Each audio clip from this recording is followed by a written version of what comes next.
Today we can tell the remarkable story of Shazia Ramzan, a 15-year-old Pakistani schoolgirl. Last October Shazia was traveling home from school with her friend Malala Yousafzai when a Taliban gunman boarded their bus and shot both of them. Malala suffered head and facial injuries and had to be rushed to hospital in the UK. Shot in the neck and arm, Shazia spent a month in hospital while her deep wounds healed. Both were attacked by terrorists who wanted to stop girls going to school. Shazia dreams of being a doctor. Fighting back from her injuries, she attempted to resume her schooling at home in the Swat Valley. So keen was she to return to school at the earliest opportunity that she ignored continuing threats to her life from the same Taliban terrorists who shot her and Malala. For months she has had to be escorted to school each day by 2 armed guards. Her home has had to be protected by police. Sadly, the more that Shazia spoke up, the more the threats escalated, making it difficult for her and her family to remain secure. And in the past few weeks violence has escalated across Pakistan. A female teacher was gunned down in front of her young son as she drove into her all-girls schools. A school principal was killed and his pupil severely injured when a bomb was thrown into a school playground in an all-girls school in Karachi just as a prize-giving ceremony began. Only 10 days ago, in a massacre which will long be remembered as the single worst terrorist assault on girls' education in recent years, the bus in which 40 female students were traveling from their all-girls college campus in Quetta was blown up by a suicide bomber. 14 girls were killed.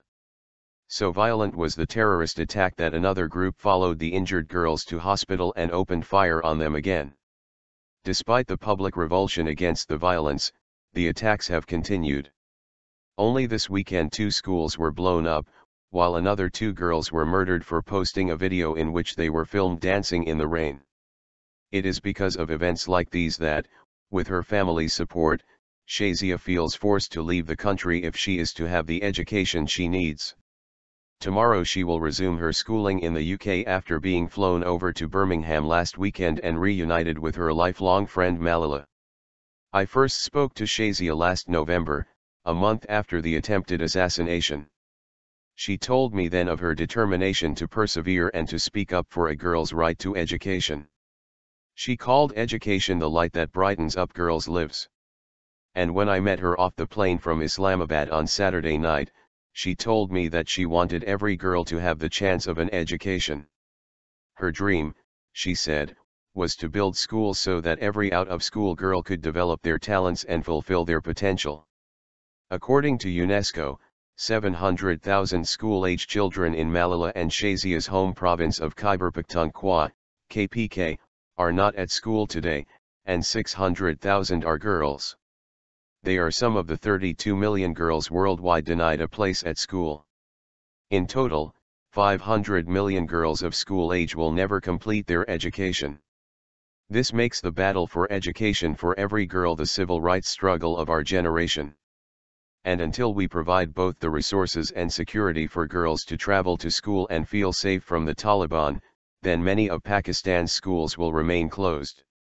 The biggest force for change today is the courage of Malala and now Shazia and girls like them, who are no longer prepared to acquiesce in their subjugation. It is their courage that we will celebrate when at the United Nations on July 12, the day of Malala's 16th birthday, we will hold Malala Day. A youth resolution will be passed demanding that world leaders provide the resources to get every child to school. Now with a new petition launched by Malala on A World at School, young people themselves from around the world are becoming more vociferous in fighting for their right to education than the adults who for centuries have been charged with delivering it. Go not just to Pakistan, where I met many of the million-strong Malala demonstrators demanding a girl's right to school. Travel to Bangladesh and you'll find girls who have created child marriage-free zones, preventing themselves being kept from school in a loveless marriage they did not choose. Visit Nepal, where girls are fighting child slavery with the Common Forum for Kalmalhari Freedom.